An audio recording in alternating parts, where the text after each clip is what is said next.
আপনার সন্তানকে কিংবা ছোট্ট শিশুকে যখন আপনি হাঁটা শিখাতে গিয়ে আপনার বৃদ্ধাঙ্গুল, আপনার তর্জনী বাড়িয়ে দেন, ঠিক তখন শিশুটিও প্রয়োজনবোধ মনে করে যে আমার এই মুহূর্তে হাঁটা শিখতে আমার এই আঙ্গুলের প্রয়োজন।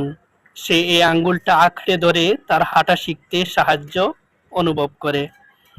কিন্তু সময়ের ব্যবধানে যখন ওই শিশুই হাঁটা শিখে যায়, হাঁটা শিখে অভ্যস্ত হয়ে যায়, পরবর্তীতে যখন আপনি আবার এই আঙ্গুল বাড়িয়ে দেন, ধাক্কা দিয়ে আপনার আঙ্গুল সরিয়ে দিয়ে বোঝাতে চায় যে আমি এখন হাঁটা শিখে গেছি, আর আঙ্গুলের প্রয়োজন নেই।